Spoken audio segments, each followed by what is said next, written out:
नमस्कार, मैं हूं आपके साथ प्रिया तिवारी और आप देख रहे हैं केकेडी न्यूज। रूस और यूक्रेन के बीच जारी युद्ध थमने का नाम नहीं ले रहा है। यूक्रेन में कई भारतीय नागरिक और छात्र अभी भी फंसे हुए हैं, जिनकी मदद के लिए भारत सरकार लगातार काम कर रही है। वहीं प्रधानमंत्री नरेंद्र मोदी ने इस मुश्किल घड़ी के बीच भारतीय नागरिकों की वतन वापसी के लिए एक बड़ा और अहम फैसला लिया है। देखिए इस खास रिपोर्ट में।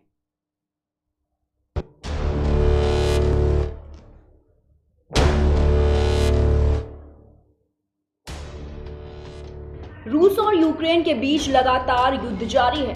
रूस यूक्रेन पर मिसाइलें दाग रहा है, बमबारी कर रहा है और गोले बरसा रहा है। यूक्रेन में अभी भी कई भारतीय नागरिक और छात्र फंसे हुए हैं, जिनकी मदद के लिए भारत सरकार लगातार लगी हुई है।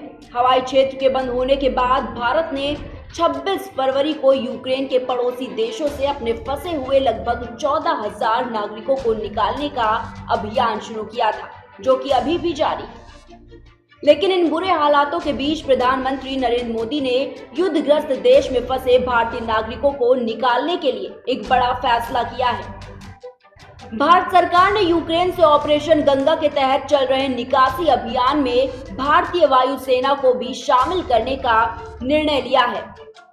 सूत्रों ने बताया कि पीएम मोदी ने वायुसेना को यूक्रेन में फंसे भारतीयों को वापस लाने के लिए इस ऑपरेशन में शामिल होने के लिए कहा है।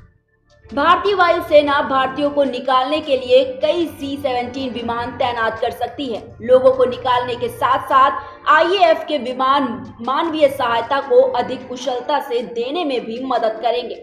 अब तक केवल प्राइवेट इंडियन कैरियर रोमानिया और हंगरी से भारतीयों की निकासी कर रहे थे, क्योंकि यूक्रेनी हवाई क्षेत्र 24 फरवरी से बंद है। यूक्रेन के हवाई क्षेत्र के बंद होने के बाद भारत ने 26 फरवरी को यूक्रेन के पड़ोसी देशों से अपने फंसे हुए लगभग 14,000 नागरिकों को निकालने का अभियान शुरू किया था।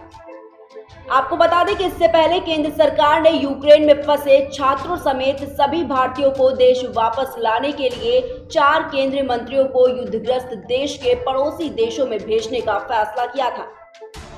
सरकार ने केंद्रीय मंत्री हरदीप सिंह पुरी, ज्योतिरादित्य सिंधिया, जनरल VK सिंह और किरण रिजिजू को यूक्रेन के पड़ोसी देशों हंगरी, रोमानिया, मोल्दोवा, पोलैंड और स्लोवाकिया में भेजने का निर्णय लिया था। और इस बीच विदेश मंत्रालय ने बताया कि पिछले 15 दिनों में अब तक यूक्रेन से 8,000 भारतीयों की वापसी हो चुकी है। वहीं सूत्रों ने बताया कि पीएम मोदी ने निजी तौर पर चारों मंत्रियों से बात कर उन्हें इस फैसले से अवगत कराया है। बता दें कि केंद्रीय मंत्री हरदीप पुरी, ज्योतिरादित्य सिंधिया, किरण रिजिजू और VK सिंह भारत के विशेष दूत के तौर पर यूक्रेन के पड़ोसी देशों में जाएंगे। उन्होंने बताया कि सिंधिया भारतीयों को यूक्रेन के निकालने के अभियान के लिए समन्वय का काम रोमानिया और मोल्दोवा से संभालेंगे, जबकि रिजिजू स्लोवाकिया जाएंगे। वहीं सूत्रों ने यह भी बताया कि पुरी हंगरी जाएंगे और सिंह भारतीयों को निकालने का प्रबंध करने के लिए पोलैंड जाएंगे।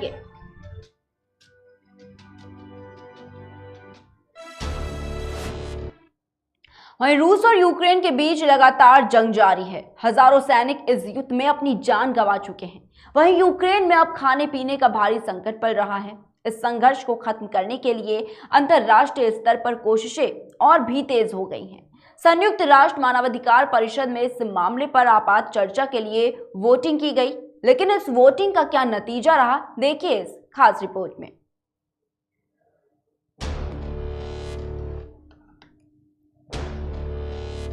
रूस और यूक्रेन के बीच जारी युद्ध में हजारों लोग अपनी जान गंवा चुके हैं, जिसमें आम नागरिक और सैनिक दोनों ही शामिल हैं। इस संघर्ष को समाप्त करने के लिए अंतर्राष्ट्रीय स्तर पर कोशिशें भी तेज हो गई हैं। संयुक्त राष्ट्र मानवाधिकार परिषद यानी कि UNHRC में इस मामले पर आपात चर्चा के लिए मतदान किया गया है, जो 29 मतों से पास हो गया है। यानी परिषद के इन सदस्यों ने इसके पक्ष में वोट दिया है, जबकि भारत सहित 13 देश मतदान से दूर रहे। 5 देशों ने इस अनुरोध के खिलाफ वोट दिया।